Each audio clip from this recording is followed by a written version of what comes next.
오늘은 요한서신의 말씀을 함께 나누겠습니다. 요한일서 4장 13절부터 21절까지의 말씀을 오늘 함께 보시겠습니다. 요한일서 4장 13절입니다. 그의 성령을 우리에게 주심으로 우리가 그 안에 거하고 그가 우리 안에 거하시는 줄을 아느니라. 아버지가 아들을 세상의 구주로 보내신 것을 우리가 보았고 또 증언하노니 누구든지 예수를 하나님의 아들이라 시인하면 하나님이 그의 안에 거하시고 그도 하나님 안에 거하느니라. 하나님이 우리를 사랑하시는 사랑을 우리가 알고 믿었노니 하나님은 사랑이시라. 사랑 안에 거하는 자는 하나님 안에 거하고 하나님도 그의 안에 거하시느니라. 이로써 사랑이 우리에게 온전히 이루어진 것은 우리로 심판날에 담대함을 가지게 하려 함이니 주께서 그러하심과 같이 우리도 이 세상에서 그러하니라. 사랑 안에 두려움이 없고 온전한 사랑이 두려움을 내쫓나니 두려움에는 형벌이 있음이라. 두려워하는 자는 사랑 안에서 온전히 이루지 못하였느니라. 우리가 사랑하면 그가 먼저 우리를 사랑하셨음이라. 누구든지 하나님을 사랑하노라 하고 그 형제를 미워하면 이는 거짓말하는 자니 보는 바 그 형제를 사랑하지 아니하는 자는 보지 못하는 바 하나님을 사랑할 수 없느니라. 우리가 이 계명을 주께 받았나니 하나님을 사랑하는 자는 또한 그 형제를 사랑할지니라. 아멘. 사랑이라는 주제입니다. 사랑이라는 말이 굉장히 많이 나옵니다. 진실로 우리가 사랑을 하면요, 그게 하나님 사랑이 아니라 할지라도 한 사람이 한 사람을 사랑하면 그것이 인간의 사랑이라 할지라도 거기에서 하나님의 사랑을 발견하게 되고 느낄 수 있는 것입니다. 하나님의 사랑이 어떻게 우리에게 나타나는가? 본문 13절에 이렇게 말씀을 합니다. 그의 성령을 우리에게 주심으로 우리가 그 안에 거하고 그가 우리 안에 거하시는 줄을 아느니라. 여기 성령이라는 말씀이 있는데 이 성령과 사랑은 같은 말입니다. 성령 충만이란 사랑 충만입니다. 자, 말씀에 어떻게 사랑할 수 있겠는가? 그 열쇠는 성령에 있다고 말했습니다. 하나님의 사랑은 하나님의 성령으로만 가능한 것입니다. 성령을 우리에게 주신 하나님은 참 사랑도 우리에게 부어 주셨습니다. 갈라디아서 5장 22절에 성령의 열매는요, 사랑입니다. 사랑 없는 성령 충만은 없습니다. 많은 교회들이 능력을 자랑하고 은사를 자랑하고 또 기적을 자랑하고 부흥을 자랑하지만 사랑을 이야기하지 않는데 좀 문제가 있는 것 같습니다. 여러분, 예수를 잘 믿는다. 그 말은 무슨 말입니까? 성령 충만하다는 말은 무엇입니까? 그것은요, 하나님의 사랑이 내게 부어진 것을 의미합니다. 저는 여러분이 이런 의미에서 성령 충만하시기 바랍니다. 성령 충만은 곧 사랑 충만이기 때문입니다. 자, 그렇다면 그 하나님의 사랑은 도대체 어디에 있다는 말인가? 14절, 15절에 있습니다. 아버지가 아들을 세상의 구주로 보내신 것을 우리가 보았고 또 증언하노니 누구든지 예수를 하나님의 아들이라 시인하면 하나님이 그의 안에 거하시고 그도 하나님 안에 거하느니라. 그렇습니다. 사랑은 어디에 있습니까? 오늘 성경에 보니까 예수가 하나님의 아들이라고 시인하는 곳에 하나님이 있고 또 예수가 하나님의 아들이라고 시인하는 그곳에 하나님의 사랑이 있다고 말씀합니다. 그러니까 하나님과 하나님의 사랑은 따로 구분할 수가 없습니다. 여러분이 예수가 하나님의 아들이라고 시인하십니까? 그러면 하나님의 사랑이 여러분 안에 있습니다. 예수가 하나님의 아들로 이 땅에 오셔서 피 흘려 십자가에 피 흘려 하나님의 사랑을 보여주신 것이 바로 그것이기 때문입니다. 그러므로 예수가 하나님의 아들이라고 시인하는 영마다 하나님으로부터 속한 영이요 하나님에게서 오신 영이요. 그리고 하나님의 사랑이 그 안에 있다고 성경은 말씀합니다. 16절에 하나님이 우리를 사랑하시는 사랑을 우리가 알고 믿었노니 하나님은 사랑이시라. 사랑 안에 거하는 자는 하나님 안에 거하고 하나님도 그의 안에 거하시느니라. 하나님이 여러분 안에 또 여러분과 동행하면서 그 사랑을 체험할 수 있기를 바랍니다. 자, 또 하나, 그러면 이 사랑은 어떤 결과를 가져오는가 하는 겁니다. 첫 번째, 하나님의 사랑이 내 안에 들어오면 첫째, 심판날에 담대함을 갖습니다. 17절에 이로써 사랑이 우리 안에 온전히 이루어진 것은 우리로 심판날에 담대함을 가지게 하려 함이니 주께서 그리하심과 같이 우리도 이 세상에서 그러하니라. 자, 이 우주의 심판날에, 이 역사가 끝나는 날에, 내 생애가 마지막 끝나는 날에 담대할 수 있는 사람은요, 하나님의 자녀뿐입니다. 여러분, 내가 죽을 때 찬송을 부르며 죽을 수 있는 사람은요, 하나님의 자녀뿐입니다. 심판날에 그 어떤 정죄에도, 그 어떤 심판에도 두려워하지 아니하고 찬송을 부를 수 있는 사람은 하나님의 자녀입니다. 사랑하는 사람은 심판날에 담대해진다고 말했습니다. 사랑하는 사람에게는요, 불안이나 두려움이 없습니다. 심판날에 떳떳합니다. 그리고 부끄러움이 없습니다. 사람이요, 떳떳하고 부끄러움이 없으면요, 어떤 경우에도 담대합니다. 죄 지은 게 없으니까 어떤 경우에도 담대해요. 우리가 용기를 갖지 못하는 것은 떳떳하지 못하기 때문입니다. 자, 두 번째, 사랑을 하면 두려움이 없어집니다. 시골 촌부라 할지라도, 시골의 무식한 촌부라 할지라도 그가 사랑하기만 하면 세상을 두려워하지 않습니다. 고생이 두렵지 않습니다. 굶는 것도 두려워하지 않습니다. 사랑하기만 하면. 그래서요, 세상에 가장 큰 존재가 무엇인 줄 아십니까? 부모입니다. 부모, 엄마예요.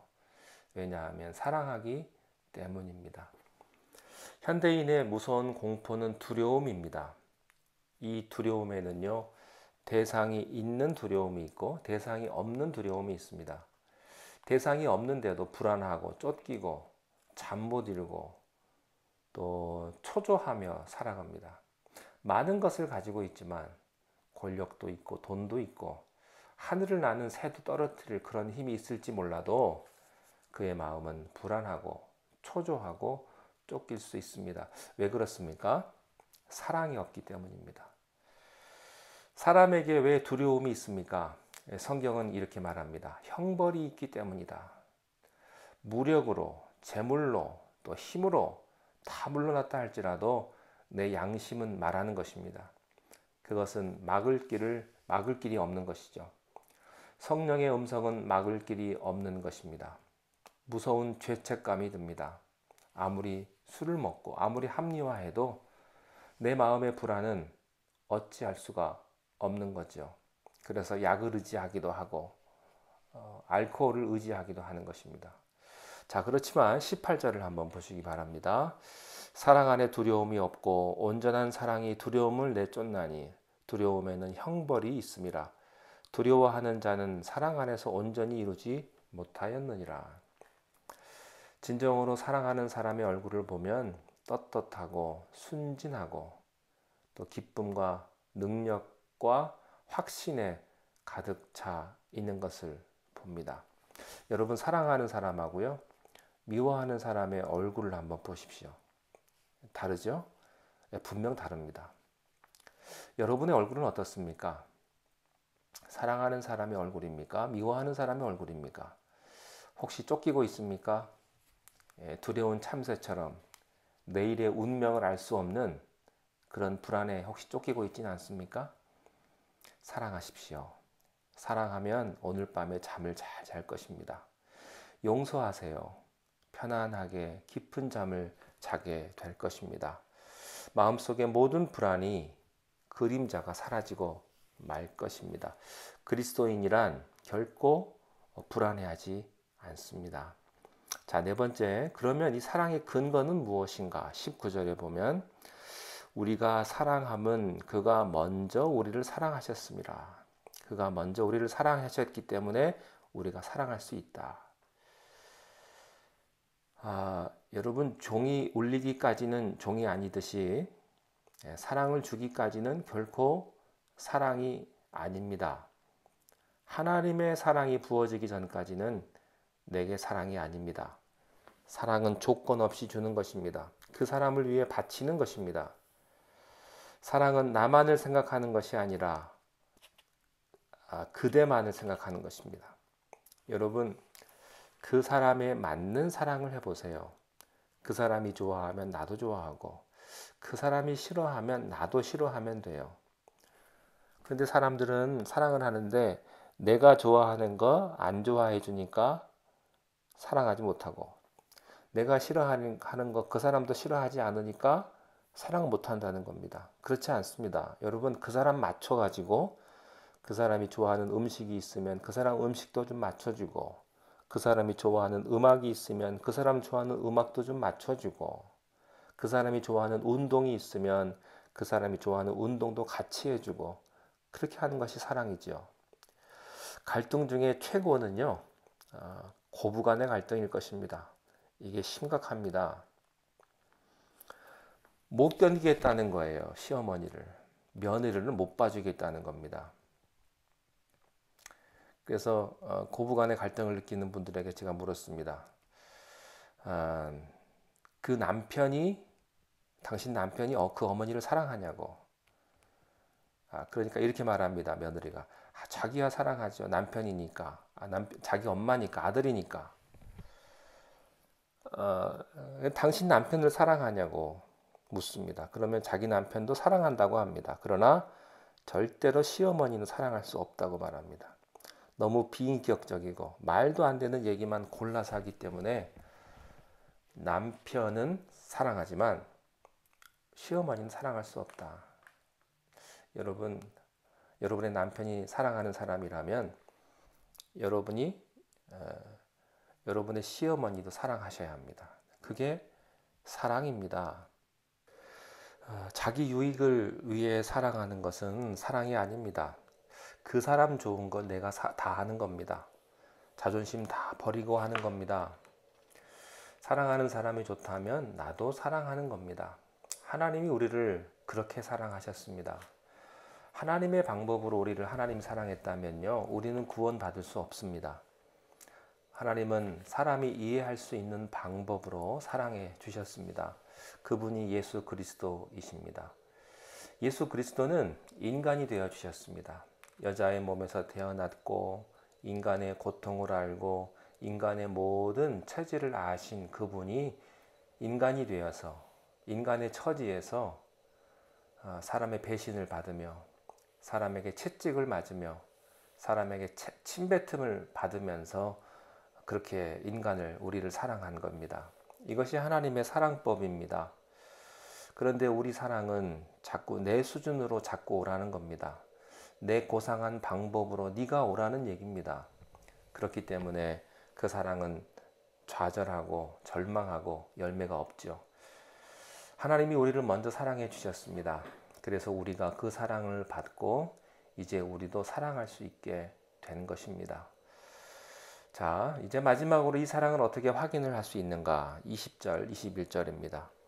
누구든지 하나님을 사랑하노라 하고 그 형제를 미워하면 이는 거짓말하는 자니 보는 바 그 형제를 사랑하지 아니하는 자는 보지 못하는 바 하나님을 사랑할 수 없다. 우리가 이 계명을 주께 받았나니 하나님을 사랑하는 자는 또한 그 형제를 사랑할지니라. 여러분, 어떻게 내가 하나님을 사랑하고 있다는 사실을 확인할 수 있습니까? 눈에 보이는 형제를 사랑한다면 우리는 하나님을 사랑했다고 하는 증거가 되는 것입니다. 확인이 거기서 이루어집니다. 형제는 누구를 말할까요? 형제. 물론 골육의 형제입니다. 사도 바울도요, 골육의 형제를 위해서 자기의 생명을 버리고 싶다고 이렇게 말을 했습니다. 디모데전서 5장 8절에 누구든지 자기 친족, 특히 가족을 돌보지 아니하면, 잘 들으세요. 자기 친족, 특히 가족을 돌보지 아니하면 믿음을 배반한 자요. 그 다음 말이 더 중요합니다. 불신자보다 더 악한 자니라. 저는 여러분이 먼저 사랑하시되 가족을 먼저 사랑하시기 바랍니다. 남편을 사랑하시고 아내를 사랑하시고 부모를 사랑하시고 자녀를 사랑하십시오. 이건 못하고 사는 사람은요, 다 쇼하는 겁니다. 불신자보다 더 악하다 이렇게 말했습니다. 또 믿음을 배반한 사람이라고 말했습니다. 에이, 가족이야, 뭐 포기하죠, 뭐. 이건 죽었다 깨나도 안 됩니다. 하나님은요, 포기하지 말라고 하십니다. 포기하라고 하지 않으셨습니다. 주 예수를 믿으라, 그리하면 너와 내 집이 구원을 얻으리라. 여러분, 가족을 구원하십시오. 또 친척들을 구원하십시오. 두 번째 형제란 누굽니까? 그리스도 안에서 만난 사람들입니다. 우리 교인들이 식구들입니다. 교회는요, 말 많은 곳이에요. 겉으로 사랑하고 속으로 미워하는 데가 교회인지도 모르겠습니다. 그러나 사랑하십시오.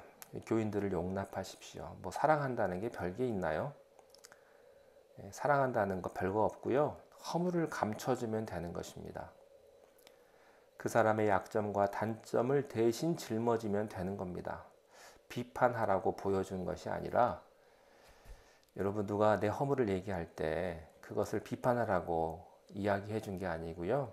그 허물을 감춰주라고 우리를 보내주셨습니다. 여러분, 가까이 여러분의 목장 식구들을 사랑하십시오. 교인 그러면 조금 멀 수 있어요.